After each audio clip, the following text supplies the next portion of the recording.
miles round the island, a small island. And Joe and I and the kids went every year. I used to go almost. Rebecca? Easy dessert. Oh, that's your violin. Isn't that two grandsons? I know. Oh, you know? Yeah. And, You and told this, me. I told you. Yeah. Well, I'll have to tell everybody, you know. Thank you. Know. I'll take them after my lunch. I know what they are. That's the Tylenol 650 that I've been getting for the last few months. I got them from here from the doctor. Yes. But they're not helping. You know what? I've had enough. I'll drink some more tea. Oh, you can have the rest I'll of take the the fruits. cream cheese. Oh, I'll take your mum's stuff with my cup of tea. But here's the cheese. This one, please. Is it too much? Thank you. You must have heard of your father's fall when he was about 10 years of age. Well, we were in Rothsay, this place. Most beautiful place. We went there every year. And it was a Friday night. And I was waiting for Joe to come down. Joe would come down on he only had 2 weeks holiday. That was the average in Scotland. The fair fortnight it was called. That was the 2 last weeks in July. But I had been there from the 1st of July with the boys.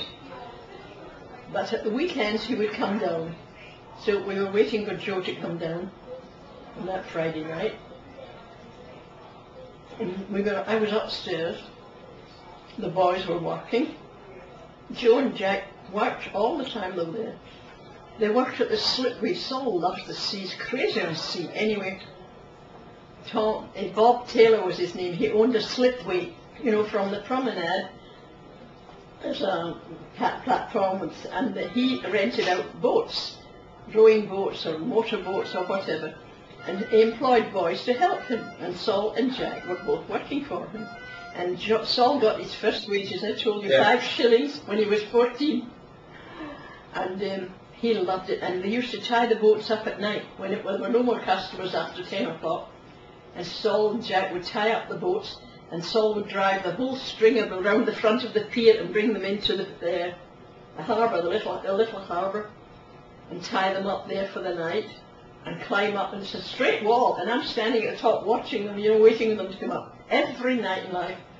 And when Joe came down, every night he would take us into the cafeteria with a hot cup of malted milk or hot chocolate or something, and then home.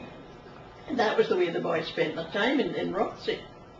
And it was much better that way than the other boys I used to see running about with their parents and perhaps playing a game of putting or doing something, filling the times, you know, the sort of thing.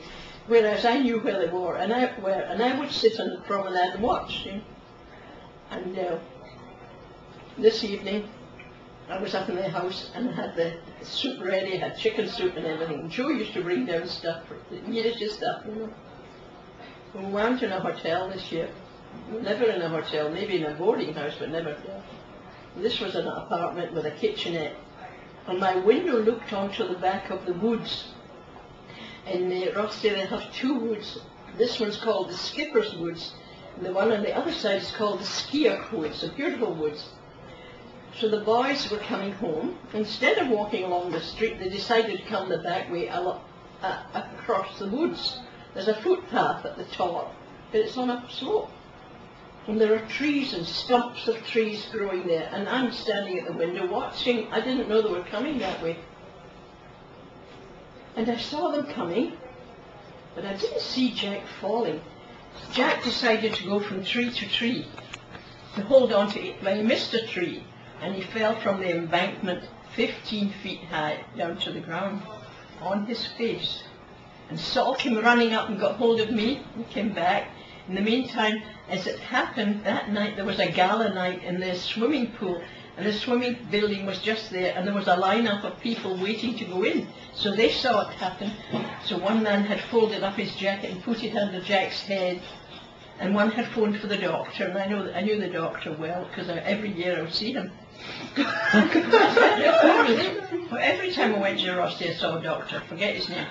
I remember the name of the street, but not his name.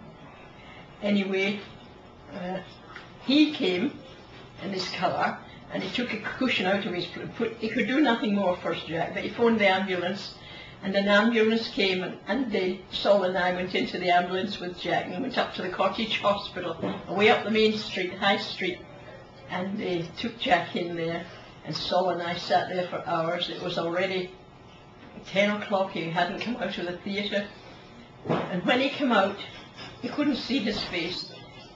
All you could see was the tip of his nose and his eyes, bandages all over his whole head. We thought, oh God knows, there was nothing broken, but very badly bruised, and all the skin had come off his face. But you know what Jack told us afterwards? They took a scrubbing brush to his cheeks and scrubbed the gravel, the small gravel had got under the skin, and scrubbed it off. Oh, sorry for Jack. So that night, we couldn't stay much longer. It was already 11 o'clock at night. And I thought to myself, what could I buy Jack to play with? He was 10 years of age. He couldn't use anything. And I bought him one of those little, it was popular then, a little round vase, and maybe it's a dog or an animal on top of it, and it's all elasticated, and when you press it down, the dog bends down this way. Do you remember that? So he could play with that with his hands the next day. It was only in a few days, and he was wonderful kind of horror. He got home, I think, on the Monday or the Tuesday, and as we walked in the street, they told him not to bend his head, and like to be quiet and calm, not run about or anything until he's another few days. We would meet people who had been in the line-up and say, oh, there's the boy, is he all right? You know, they would come over. And then we went to sail on the boat. Oh, I love those sails on the boats. Steamers.